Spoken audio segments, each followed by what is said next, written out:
everything. Director of the City of Dallas Office of Welcoming Communities and Immigrant Affairs. This person is all things national immigration policy. This person is community engagement, advocate, and policy advisor. This person is dedicated. So on the count of 3, I want you to say Liz, okay? 1, 2, 3. Liz. Y'all please welcome Miss Liz Cedillo-Pereira to the microphone. That's a long name. Y'all give it up for Liz.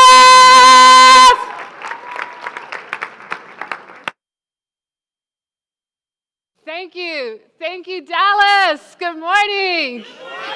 Buenos dias. Buenos dias. I am so happy to be here.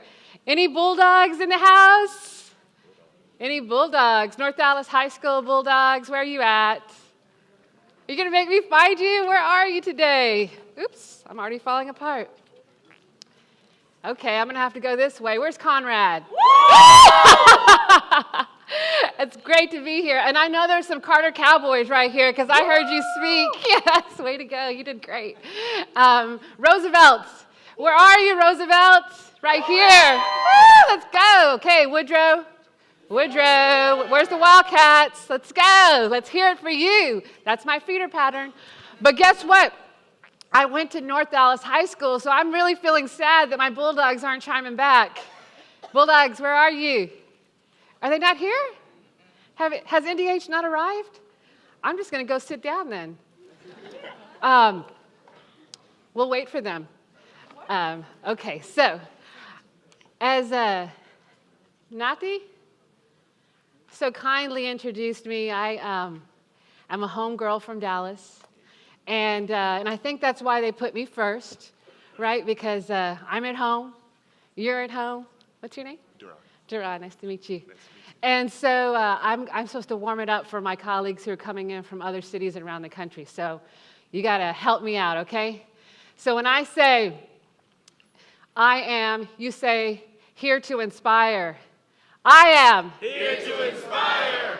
When I say I am here to engage, you say here to engage. I am Here to engage. When I say lead, you say me. Lead. Lead. That's right. You're here to lead. And I'm so happy you are here today. And in fact, I'd like to start by thanking the Aspen Institute Challenge for choosing Dallas as one of your venues, one of your jurisdictions that you're believing in. You know, they could have chosen Austin. They could have chosen Houston. I was telling Mike last night, thank you for choosing Dallas. And so I'd also like to thank the Bezos Family Foundation for investing in our Dallas youth, because I know they're getting around the nation, but we're so happy that they chose us. And they do everything so perfectly, plan it to a T. I love bagels and cucumber water and grapefruit juice. You know, they're just really getting you prepared to think out loud today. And I'm so impressed by everything that they've done for our community. Because guess what?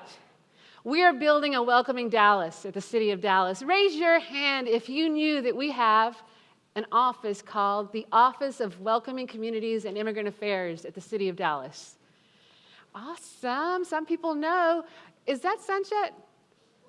Awesome. I'm so sorry, Bisons, I didn't call you out. It was because DISD Superintendent Hinojosa was here, so he's a Bison, right? But last year I heard the Bisons present on the issue of immigration. Did such a stellar job. Who else over there that knew we had an Office of Welcoming Communities and Immigrant Affairs? I saw some hands go up. What school is that? Hillcrest. Yeah, Hillcrest. God, I can't remember. Panthers? Yeah, Panthers. Because, you know, people think that I'm like just memorizing this stuff, but guess what? I went to, North Dallas High School, as I told you, and I was a cheerleader. So, any cheerleaders in the house? Yay! Let's hear it for our cheerleaders. Yeah. And if my Bulldogs were here, I would hoot, but there's no Bulldogs here. So, not only was I a cheerleader, I was a captain of the cheerleaders. So for 4 years, I cheered at my high school, and I knew everybody. I knew the Cowboys. I knew the Panthers. We knew the Wildcats. We didn't like them very well. But We didn't have Conrad when I was in school. Yeah, but I'd be afraid of you if we did, because I work with you now, a lot of you very well. Really incredible students at Conrad High School. And if you had asked me that I'd be standing up in front of a group of students today from North Dallas High School, at the time I probably would say yes, because I always believed in the power of our youth voice. And in fact, North Dallas High School's students were always very engaged in our community, because people had this idea that we didn't care. And we did. You know, people would ask us, well, isn't that the school where the, no, I don't know. Isn't that the school where they have the, And I'm like, no, what are you talking about? Have you ever even visited our school? It's filled with people from all over the world, because at the time, North Dallas High School was very much like Conrad. It attracted people from all over the globe, because many refugees and immigrants settled in that area at the time.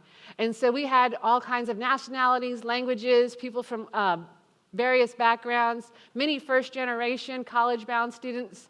And guess what? We believed in ourselves. And our teachers believed in us. And our counselors believed in us. And it was unfortunate that not everybody in our community believed in us. But that's why you're here today, right? Is to bust myths about who you are and to explain what you have to contribute, which is plentiful. So I went off to the University of Pennsylvania. Anybody know where that is? Pennsylvania. Yep. What city?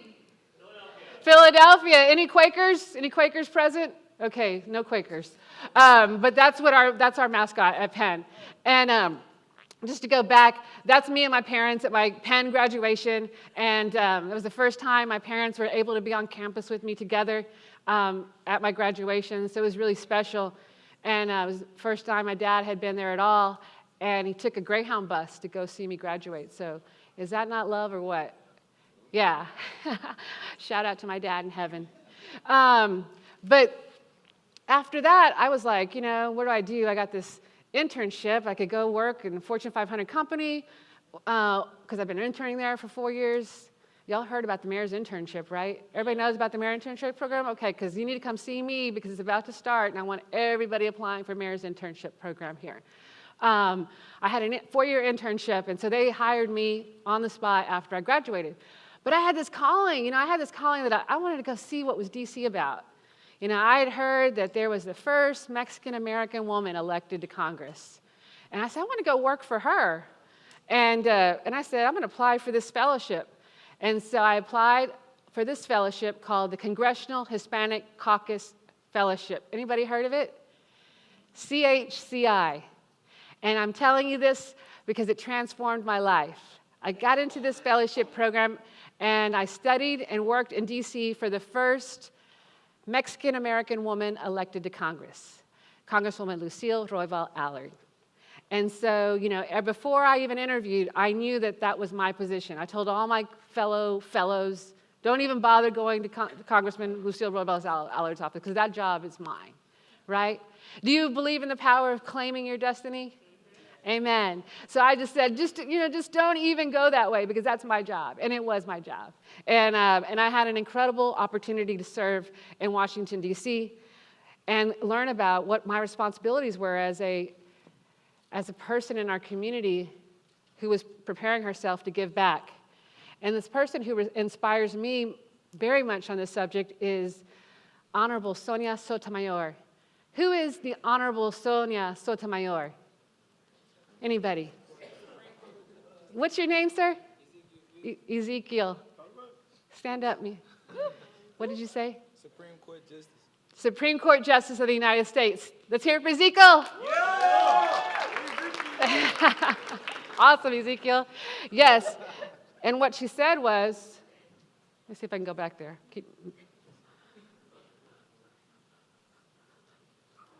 We, the educated, privileged, lawyers, we have a professional and moral duty to represent the underrepresented in our society, to ensure that justice exists for all, both legal and economic justice. So I said, I think I want to be a lawyer. I want to fight for the rights of other people. And that took me to SMU Law School. I became an attorney. I decided that through these efforts that I had, encounters with people in my community and a trip to Mexico, that I wanted to become an immigration attorney. And that's how I spent most of my career practicing immigration law. And it's been one of the most rewarding choices I've made in my entire life. Because through the eyes and the lives of my clients, I have been able to visit Europe, visit Africa, visit Latin America, visit Asia, through their eyes and through their stories and through their struggles. And so when I opened my own office with my brother, who's also a North Dallas High School Bulldog, many coaches and teachers, they'd come up to me and they'd be like, can you come talk to my students? Or can I bring my student to come see you? I know you're doing immigration law. And of course I said, yeah. I was right down the street at the time from North Dallas High School. And oftentimes they would come with kids who had situations that were almost impossible to fix. And I began to think, you know, what is this law degree if I can't help the people who need my help the most? Many people who had been raised here in the United States but came from another country and didn't realize until it was time to apply for their driver's license or apply for college or fill out the FAFSA that they didn't have the right papers in order to go through all of those hoops, all of those struggles. And I remember how hard it was for me as a first-gen student, right, going to college. But I didn't have nearly the struggle that some of the young people that I was seeing were having because of situations they found themselves in that they didn't even know many times that they had to contend with when they got to that point in their lives where they needed to become grown up. And so that was when I became very intimate in understanding the idea of what it is to be undocumented in the United States and to be a kid or to be a teenager or to be a young person. And oftentimes we call them what? People who are in this situation. Dreamers. Anybody heard of what a dreamer is? Yeah. And now it's become very common, you know, that we know the idea of dreamers because guess what? Congress has been talking about this situation since what year? When did they file the first congressional legislation to fix the situation for many in our community? Yes. 2001. Yeah, very close. What's your name? Harmony. Great guess. You were almost right, spot on. Let's hear it for Harmony. My cheerleader, my fellow cheerleader, was in 2001. When's the last time Congress did anything to expansively change our immigration laws? Anybody? Expansively change our immigration laws to look at those people who had needed to normalize their status, to look at security issues, to look at everything comprehensively. When was the last time they did that? 1990. Good guess. 2016? No, it was longer ago. 2008? No. 1906? No. It was 2003? No. Okay. 86. Who said 86? Stand up. Let's hear it for 86. What's your name? Ben. Let's hear it for Ben. In 1986. Raise your hand if you were alive in 1986. For real, not for fakes. All the coaches, all the teachers, all the old school. Yeah, but you guys, you were not around. You weren't even a thought, right, in 1986. Oh, my gosh. You were? He wasn't. You're a coach? We have coaches who were not around in 1986. I know. Stand up if you're a coach and you were not around in 1986. Let's go. Let's hear it for the...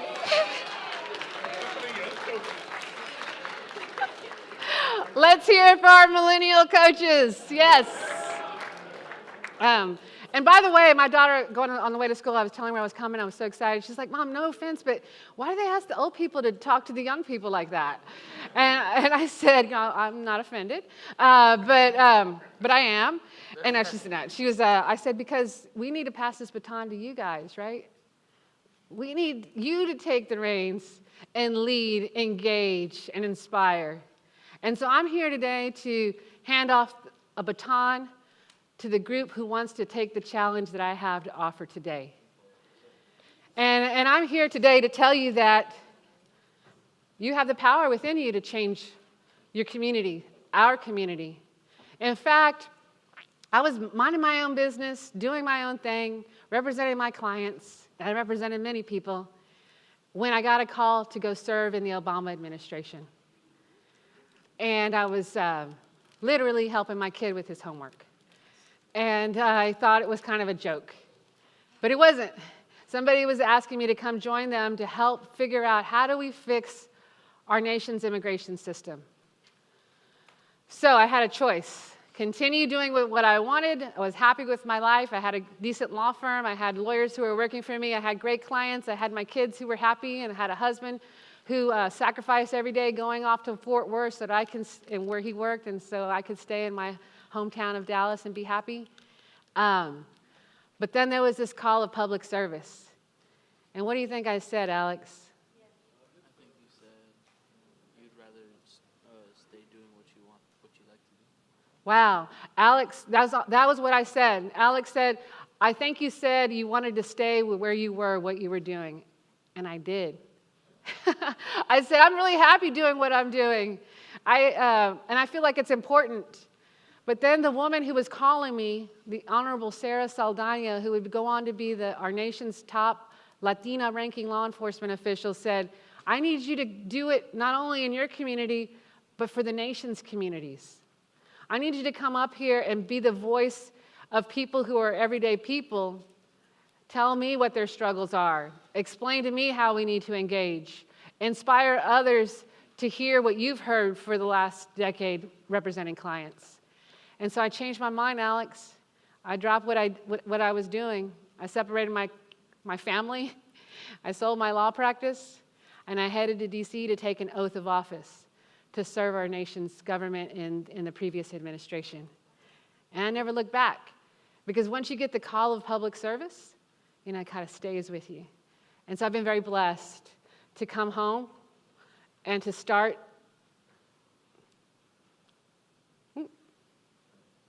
slide. Oops, now I'm back. Start an office called the Office of Welcoming Communities and Immigrant Affairs that Mayor Rawlings, raise your hand if you know who Mayor Rawlings is. Yeah, he's our mayor for a few more months. And he was the one who wanted to start an Office of Welcoming Communities and Immigrant Affairs. Because guess what? He heard it was going to get tougher for immigrants in our nation. And he was right. It has gotten tougher. Many people say things that are not nice, right? We've heard people being called names like immigrants are,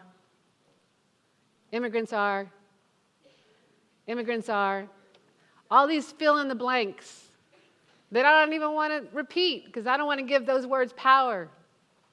You know, immigrants are humans. Immigrants are people. Immigrants are families. Immigrants are my family. Immigrants are my friends, my clients, and people who change the world, invent businesses, and create patents, and all this other stuff, become teachers, and explore the world. And so I took him up on his challenge. He says that I told him and he needed to start the office, but the story is different. I remember it different than he does. But he says, I need you to do this because what happened at our airports about 2 years ago this week? Anybody remember? Yeah. What happened? What's your name? Warda. Do you remember what happened? Yeah, I believe the people that had green cards and that left the country were not allowed to come back. Right. There was a stop at our airport, right? People from certain country were not allowed entry, yes, even though they had valid visa. What's your name again, Warda? Yeah. Warda, let's hear it for Warda. Warda is in the know. Don't be shy. You're brilliant. So that's what happened, and it woke the mayor up. What do y'all say? You got to stay woke, right? Okay, is that like old now? Yeah, okay. So what do y'all say now to like stay alive, to stay informed? Huh? What? Stay woke is still used? Okay, because, I have to be informed. I have to be informed. So the mayor stayed woke, and he started this office, and he asked me to come lead it. And so we've been doing this for the last 2 years. And so I came to say that if you didn't know that we had an Office of Welcoming Communities and Immigrant Affairs, I invite you to call me up and get engaged and know more about what we're doing, because I would love to have your involvement. But really what we decided we were going to do is accelerate inclusion by creating an office that I told you about, by creating a strategic welcoming plan, by implementing change in our communities. And that's what we've been doing. And we're not the only ones who are doing it in the United States. 1 in 8 Americans lives in a community that considers itself striving to become welcoming, right? It may not be the ideal, but they're striving to become welcoming. And we're now one of those cities. So I'm very proud to be a homegirl from Dallas whose community is striving to be welcoming. But what is a welcoming city, Alex? What's your name? Jemiah? What is a welcoming community, Jemiah? Woodrow? Y'all awake? What is a welcoming community? Awesome. What's your name? Nathaniel. Stand up, Nathaniel. Say it again.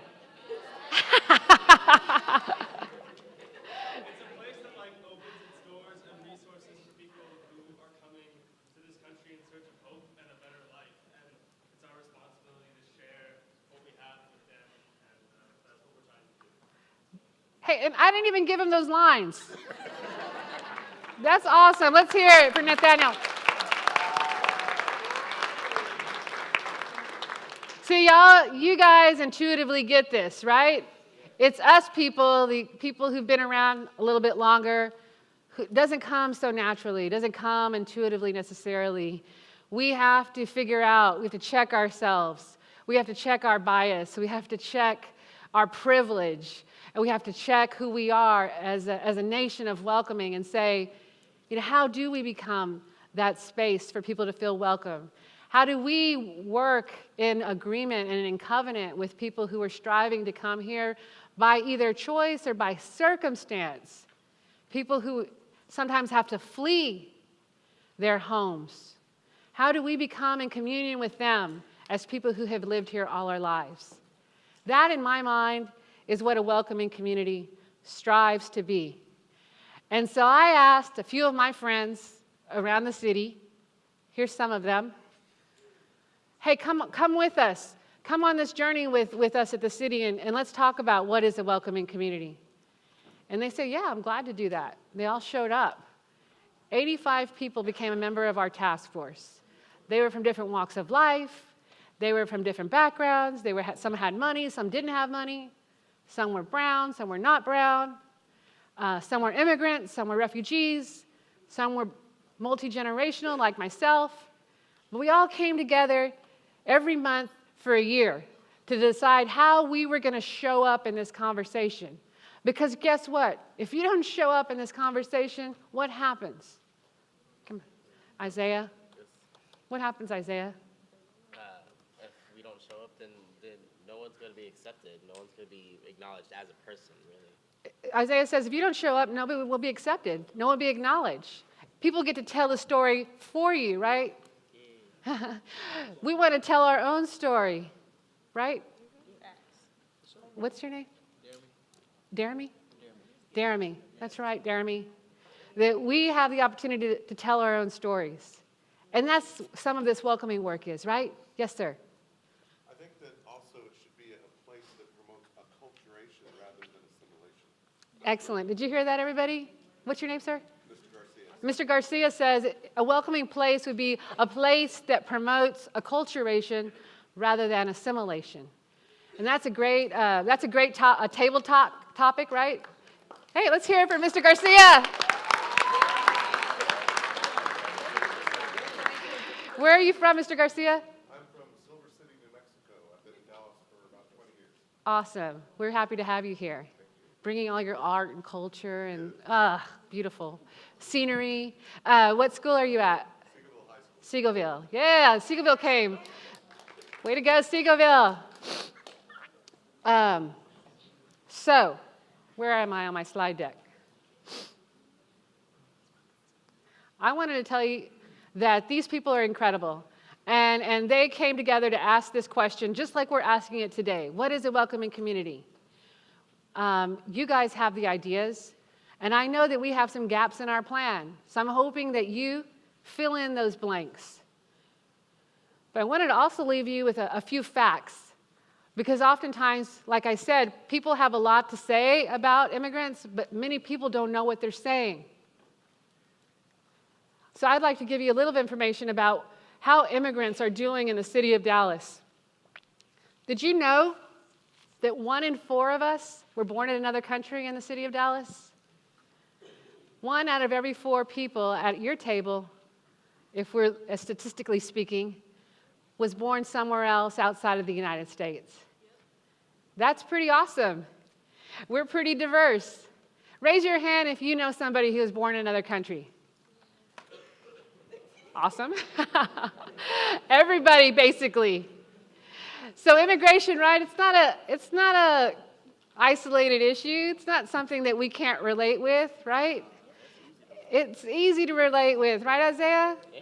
I mean, this is easy. I mean, everybody around us is diverse, and many people come from another country. So what's all this situation with all this talk about negativity and that they're taking jobs and that they're criminal or this or that?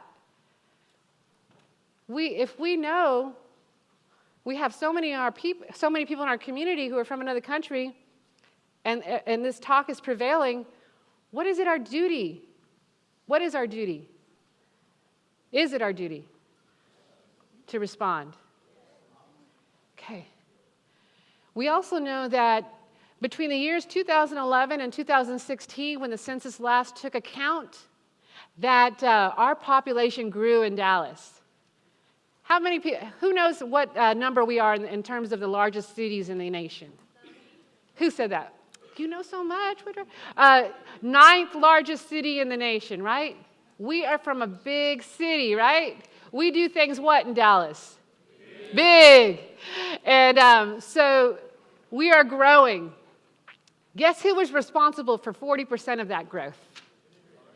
Immigrants, right? So they're helping the city grow. They're helping the city thrive. Guess what? More than 44% of Fortune 500 companies were founded by immigrants or their children in 2016. They're making a lot of businesses. They represent 32.2% of the people who are starting their own businesses in Dallas. So while they're almost a quarter of our population, immigrants are making businesses at a higher rate. They're also contributing in other industries. We see all around us, right, coming here, construction going on, right? I couldn't get in one gate because there's so much construction going on.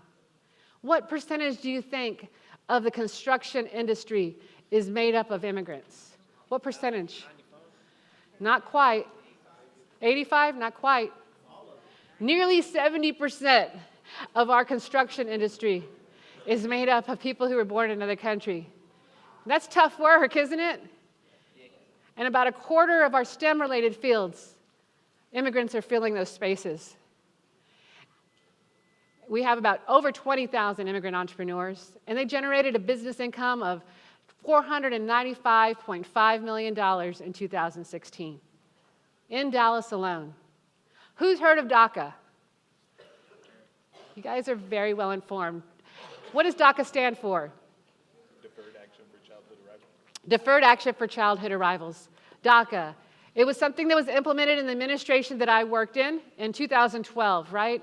It provides temporary protection status to those people who would be considered sometimes dreamers, the opportunity to remain in the United States without fear of deportation, to go on to pursue their dreams in higher education, to get jobs by getting a Social Security and a work permit, and basically live their lives out. But guess what happened last year? What happened? DACA was terminated, right? DACA was terminated. So no new people can apply for DACA. But those people who already have DACA, guess what? They can keep renewing, right? Because the courts got involved and the court said this program is going to go on. And these matters are now being decided by several courts in the United States. And recently was considered by the United States Supreme Court. But the decision was to let the lower courts decide the matter. So DACA continues. So if you know somebody who has DACA and they already have DACA, let them know they can still renew their DACA. But it's not for people who don't have it already. And so there's still this issue that we have in Dallas. It's a pretty big issue. Why? Because we have about the third largest number of people who are DACA eligible in the nation. So first is what city? New York, New Jersey. Second is LA. What's your name? Robert? Robert New is LA. Thanks, Robert. And then the third? Dallas. Dallas-Fort Worth area. So what are people who have DACA doing? You know, 93% of people who have DACA who are 16 years and older, eligible to work, are working. What fields are they working in? Some of them, manual labor, some of them, entrepreneurship. Many people are starting their own business. What else? Teachers, right? Some are serving in the armed forces, healthcare, nurses.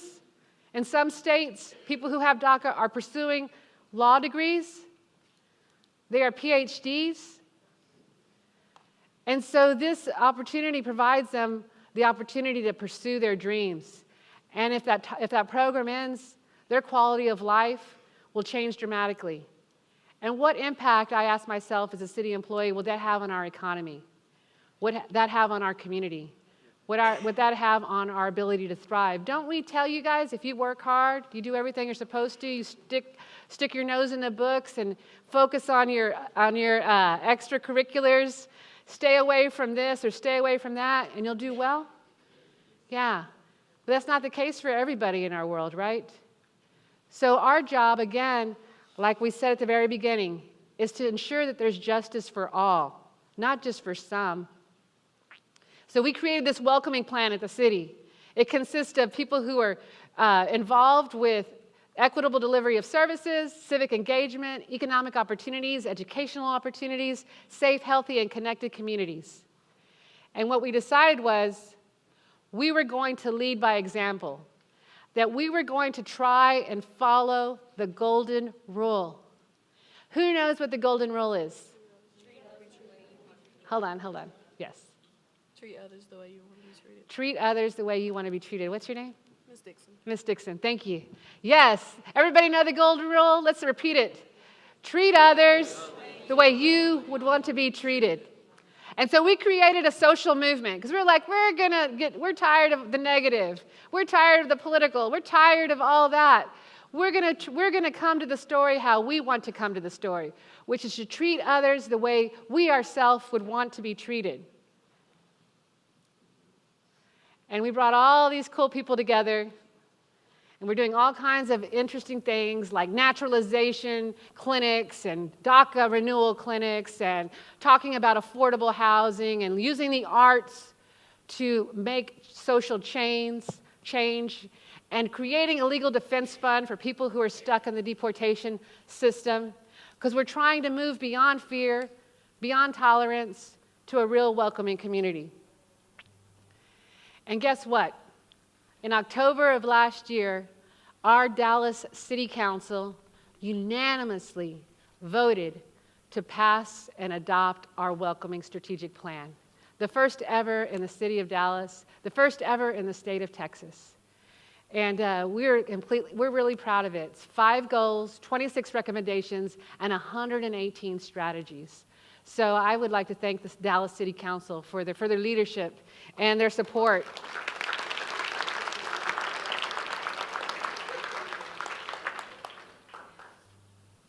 And now I'd like to play something for you. If there's one thing we can all agree on, it's that even the best of friends can disagree on some things. From who should be president to who is the greatest athlete of all time. So, it's great to know that there's one thing we can all get behind: the golden rule. Treat others as you'd like to be treated. And in this new world, many of our neighbors are immigrants from all over who are just like us, especially when it comes to their community and its members. And just like us, they proudly call this country home because we all share the same journey. And although we'll never agree on everything, we can all agree that it's time to follow the one rule we can all get behind. Let's leave behind the labels that divide us. And together, we can make our world a bit more golden.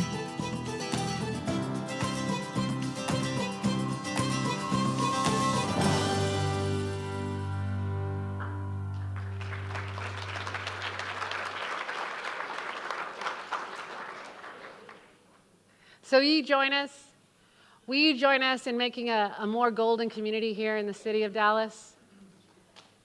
Can I hear a round of applause if you will join us? Thank you. Can I hear what the golden rule is? What is your name, gentlemen? Right here, yes. Ramira, what is the golden rule? Hold on one second, Ramira. Treat others as you'd like to be treated. Let's hear it for Ramira.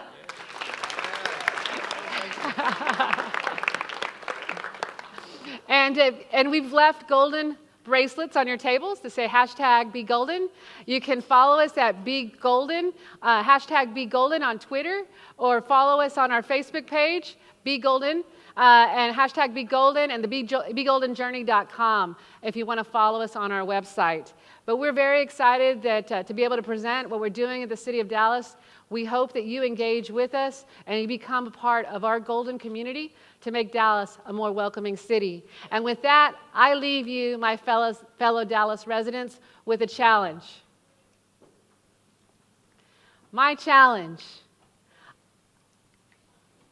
I challenge you to design a program that fosters empathy and creates support for all immigrants in our community.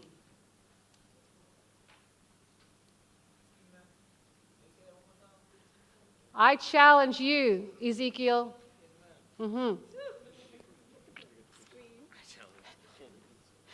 To create a program, design a program that fosters empathy and creates support for all immigrants in our community. And to give you a little heads up or a little head start, my friend Jane and I have brought you some materials that are being handed out on your table. They have a summary of our welcoming plan with some vital statistics, as well as information on resources on how you can engage and learn more about the type of work that we're doing. But I'm thrilled to be here to help you, inspire you, to help you lead our city in the next generation, because that's exactly why I came, because we believe in the City of Dallas, in our youth leadership, and we hope that somebody accepts this challenge. Thank you very much, and I'm happy to take a couple of questions. Y'all please give it up for Miss Liz Cedillo-Pereira. Does anybody have one very important question? What's your name? Joshua.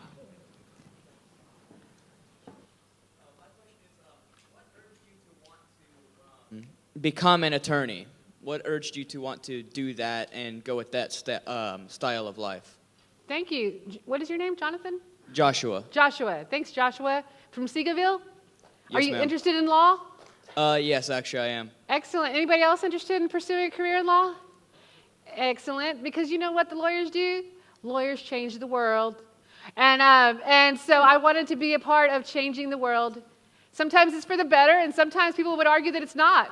But I wanted to be a lawyer. I wanted to be somebody who helped people through their problems.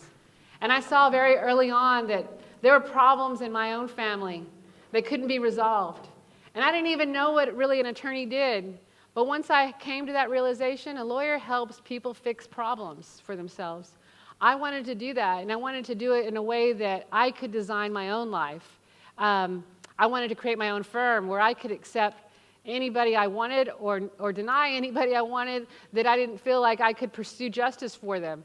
So I think it was an ideal career for me because I always like to stick up for people who have an issue that I feel like I can resolve. And I found my passion in immigration, but there's so many ways you can become an attorney. Some people are policymakers, some become CEOs of large corporations, others, engage in the arts, but it's this process of understanding problems and solving them that make lawyers, I think, a unique profession. So I'm happy to talk to you offline about law schools, et cetera. Thank you. Y'all give it up for Liz one more time. Give it up, give it up, give it up. Okay, now you are going to have, all the materials get passed out and everything? Okay. That's it for me. I'm off. Yeah, you're done. Y'all give it up for Liz one more time. We love